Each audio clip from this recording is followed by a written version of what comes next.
Christmas ആഘോഷങ്ങൾക്കെതിരായ Sangh Parivar ആക്രമങ്ങൾ കേരളത്തിന് അപമാനകരമെന്ന് മുഖ്യമന്ത്രി പിണറായി വിജയൻ. സംസ്കാരശൂന്യർക്കെതിരെ ഒരുമിച്ച് നിൽക്കണമെന്നും മുഖ്യമന്ത്രി ഫേസ്ബുക്കിൽ കുറിച്ചു.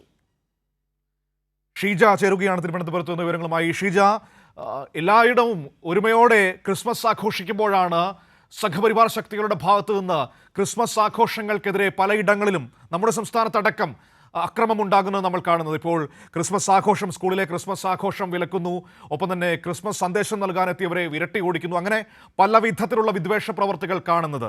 ഇതിനെതിരെ ഒരുമിച്ച് നിന്നുകൊണ്ട് ഇത്തരത്തിലുള്ള ആളുകളെ പുറത്തു നിർത്തി ഒരുമയോടെ ക്രിസ്മസ് ആഘോഷിക്കണമെന്നാണോ മുഖ്യമന്ത്രി ക്രിസ്മസ് സന്ദേശത്തിൽ പറയുന്നത്? തീർച്ചയായും മനു, ആ രീതിയിൽ തന്നെയാണ്. കാരണം ഒരു മതവിഭാഗത്തിന്റെ ആഘോഷങ്ങളിൽ മറ്റുള്ളവരും ഒത്തുചേരും. അത് കേരളത്തിന്റെ ഒരു പാരമ്പര്യമാണ്.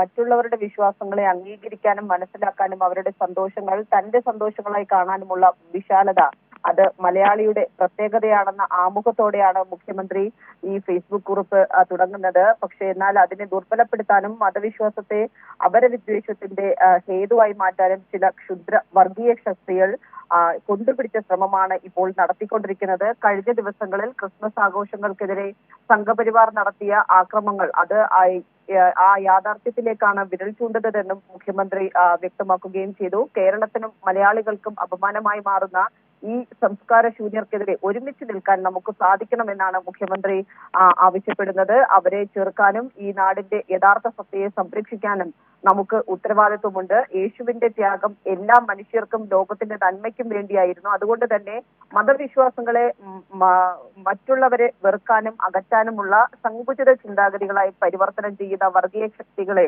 കേരളത്തിന്റെ പടിക്ക് പുറത്തു നിർത്തണം എന്ന് തന്നെയാണ് മുഖ്യമന്ത്രി ആവശ്യപ്പെടുന്നത്. മനു, ഷീജ തിരുവനന്തപുരത്ത് നിന്ന് വിവരങ്ങൾ നൽകിയത്.